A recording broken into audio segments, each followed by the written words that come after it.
Well, welcome everyone to my wife's 2021 Mazda CX-5 in blue.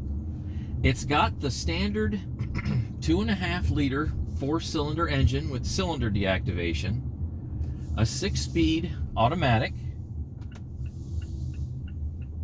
and all-wheel drive. So I've always wanted to do car reviews or any type of on-the-road vehicle review. So let's try this out and see what happens.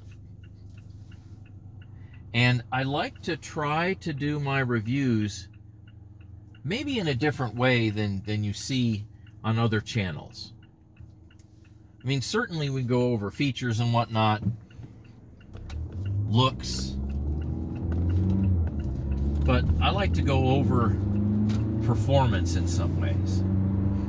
Now, it's kind of funny to talk about like a compact economy type of SUV, but every vehicle has its own level of performance.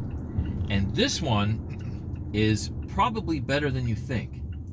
So I saw on YouTube, and I'll see if I can find it again. I might put a link in the description somewhere, that somebody had one of these with the same setup, you know, the non-turbo version, and they took it out on the Autobahn. And they had it up to about 132 miles an hour. So I forget exactly what that would be in kilometers an hour, but it was over 200 kilometers an hour.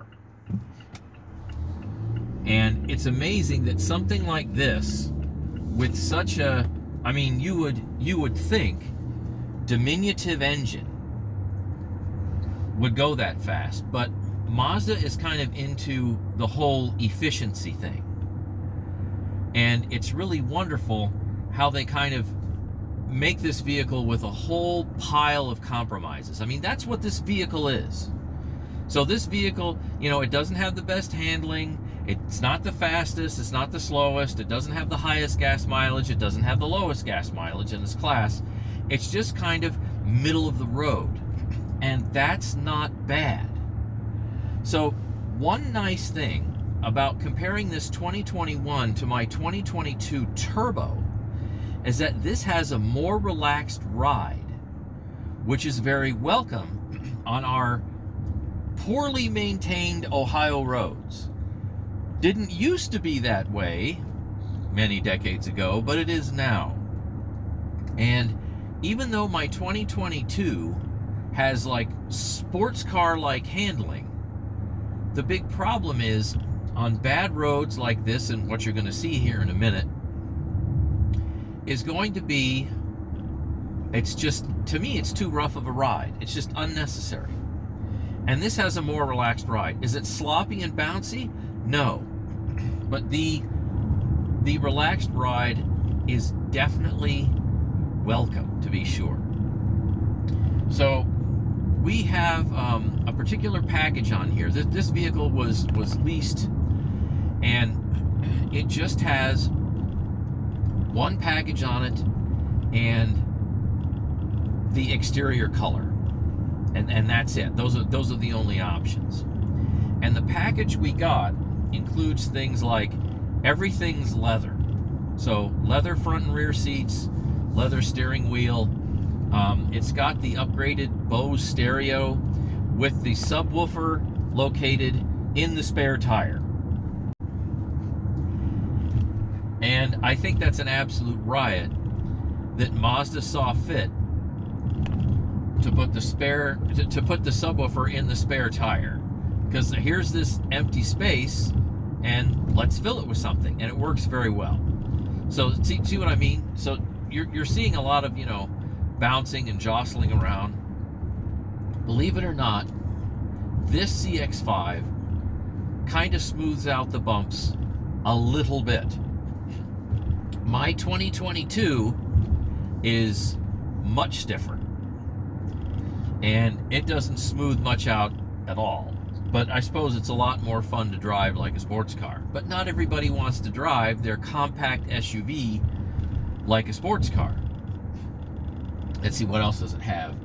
A lot of your typical features that you have in most vehicles these days. This has all the safety features. You know, you've got your anti-lock brakes, you've got your lane keep assist, you've got your blind spot monitoring. It's got a backup camera, obviously, but it also has the cross traffic notification, and that really comes in handy. I really do like that, because you can have a vehicle 50 feet away from you going 30 miles an hour, sometimes in a parking lot, and you'll get a cross traffic warning. So that's great. You can go and you can set the gears. I don't know if you can actually see this, but even though it's a fully automatic transmission, most people put it in D and that's it. You can go flip it over to manual, and you can completely run this thing like with an auto clutch, so to speak. So you can put it kind of like in, whatever gears you want, provided you're going fast enough to actually get it in the highest gear, if you indeed want it in the highest gear. What I think is cool is this has the cylinder deactivation, but it also has a representation. So I'll see if I can manage to get to that. And every time you turn the car off, it does have the ability to give you, time driven gas mileage with every single on and off capability. Every single on and off cycle, I should say. Okay, here we go.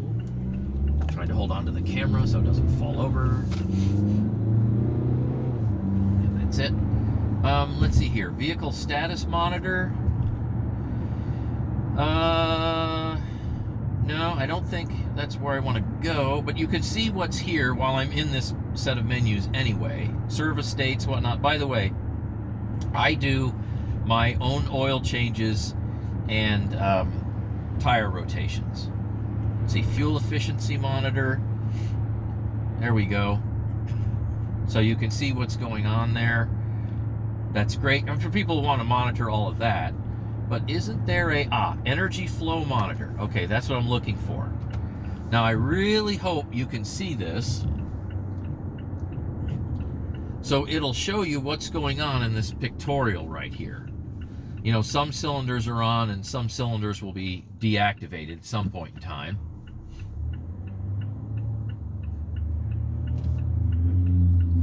The vehicle is moderately quiet.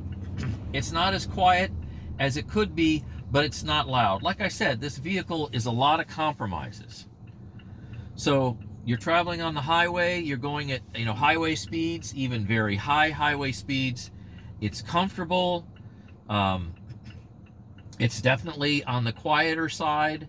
You don't hear a lot of road noise, like through the window seals. You don't hear tire noise a whole lot. It's really nice. I'll tell you one odd thing though. When I got this car, the brakes, literally, when I got it, it had never been driven, had never even been test driven, nothing. I was the first one to get in the vehicle. I went to go step on the brakes, and they pretty much went all the way to the floor. They went down to the bump stop, where you could go click, click, click, that kind of thing. And I know some vehicles have tighter brakes than others, but it's just unacceptable to me to go and get a vehicle with brakes that can easily, with a little bit of pressure, not a huge heavy foot, with a little bit of pressure, go down to the floor. I don't like that. And I've been working on cars my whole life. Many, many decades. And I know when brakes are working properly, and I know when there's air in the lines. And guess what? This vehicle from Japan, because that's where it was made, somehow got air in the brake lines. Not a whole lot of air in the brake lines, but enough to be really annoying. If your brake pedal can have, like, say, this much travel, and maybe half the way down the travel you're not getting a lot of brake engagement, that's too much air in the lines. I don't like that. Well, that's more or less what this vehicle had. Way too much air in the lines, and the pedal was very, very mushy, and the brakes just weren't very good at all. So they didn't give you confidence. And what happened was, I complained to the manager, and the manager said, oh, they're all like that. And I said, well, they all need to be fixed. This is the first vehicle, by the way, that I've had that complaint. So I said, I am not buying this car that I want to buy for my wife until you go and you fix the brakes, which means go put it up on a lift and get the air out of the lines. Well, initially he fought me, didn't want to do it, so I put him in the vehicle, and he pushed the brakes, and they went down to the floor. And he kept making excuses, and I said, dude, you don't have a leg to stand on here. Now, see, here's an example of a pretty poorly maintained Ohio road that's heavily traveled. And if I didn't have this version of the CX-5, the ride would be definitely somewhat uncomfortable. Okay, let's try the auto wipers here. And you have auto intermittent speed settings. So let me get back to the brakes for a second, finish up that story. So bottom line, right? Bottom line was I got him to take the vehicle in and fix the brakes. But he really, really did not want to do it. And I mean, I kind of understand. It's a brand new vehicle. You don't want to go and fix the brakes. But I clearly showed him that the brakes had serious problems. And this isn't the first vehicle I've gotten, brand new, never driven, that the brake pedal essentially went down to the floor with moderate pressure. It just bugs me. So anyway, they redid the brakes, and the pedal has been fine, and it hasn't changed, and the braking pressure and the stopping confidence is now pretty much what it should be. All right, so calling your attention to the energy flow monitor, you can see when it goes down to just 2 cylinders.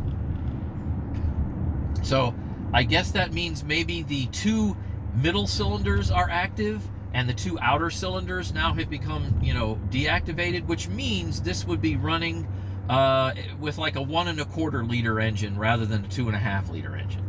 So that's how this thing can get its gas mileage. And it gets some pretty nice gas mileage. Now, the EPA rating isn't anything all that special for this vehicle. Just to be perfectly honest with you, it's not. It's really not all that special. But I put 93 octane in from a major gas station, and I also, when I change my oil, I use the Castrol Syntec. I use the Castrol fully synthetic motor oil. And what's so great is that with those 2 things, the gas mileage goes way up, way beyond EPA specifications. It goes up so high that my wife took a trip, I think it was about 800 miles round trip down south. So this is in Ohio, if you couldn't tell, the bad roads. And she took a trip several hundred miles away, several states down south of here, last year in 2022. And you get on the highway, people fly. They go very fast. And we're talking, 80 miles an hour, even faster. Yes, I mean really flying. And with just one person in the car and in moderate weather, not hot, not cold, not rainy, not snowy. And she reported back that at those really high speeds, she could easily brake 30 miles an hour. She could easily brake 30 miles to the gallon. And I thought that was a good testimony to putting in, a low friction synthetic oil and also high octane gas. And some of that was even somewhat mountainous territory. So what's so cool is if you decide to, you want to get a little more power out of your vehicle and you want to get a little better gas mileage, you want to have your oil changes go farther, then if you don't already run fully synthetic oil, not a synthetic blend, although I imagine that helps, switch from organic oil to full synthetic oil. I've been running full synthetic oil for over 30 years. All types of vehicles, foreign, domestic, carbureted, turbocharged, fuel injected, everything. And the fully synthetic oil is wonderful, especially in 4-cylinders. You know why? Because 4-cylinders tend to get, I don't know, a little annoying when they get to higher revs. They're not as smooth as a 6-cylinder or an 8. And when you put the fully synthetic motor oil in, guess what? It smooths out the engine when it gets to its upper revs. I mean, it's absolutely fantastic. And of course, everybody knows now, and it's mutually agreed upon fact now, that higher octane gives you more power and higher gas mileage in a reasonably functioning engine. If your engine is, got 200,000 miles on it, it's been abused the whole time, whatever you do to it probably isn't going to make that much of a difference. I'm talking about basically in a newer car in newer condition. It's wonderful. As a matter of fact, in my CX-5 Turbo, you get a 10% power boost going from 87 octane to 93 octane. I mean, 10% just switching the octane. So the gas mileage in this car goes way up. You can get mid to upper 20s in the city if you take it easy. I'm driving like grandma here because, I mean, there's traffic and I'm trying to do a video and whatnot. If you hot rod around everywhere and you're trying to go as fast as you can and whatnot, and you do jerky jackrabbit starts, your gas mileage is going to be a lot lower. But if you drive, reasonable, then your gas mileage is going to be, well, it's going to reward you.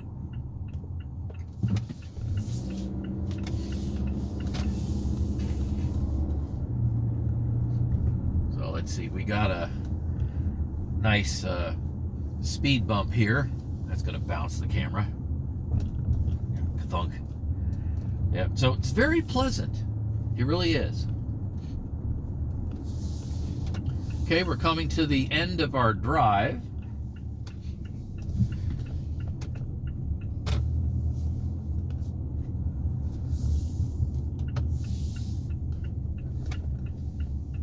And let's see what the energy flow monitor will do when we park.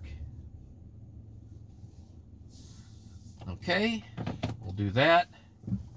All right, great. Get back home, then we'll go ahead and shut it off. Now, I did have this idling a little bit for probably like 5 minutes while I was getting the camera set up. All right, here we go. So 28.7 miles per gallon, and that's definitely city traffic. Not heavy city traffic, but city traffic. And that is well above what the normal EPA rating is for this. Okay, thanks for watching, and stay tuned for more.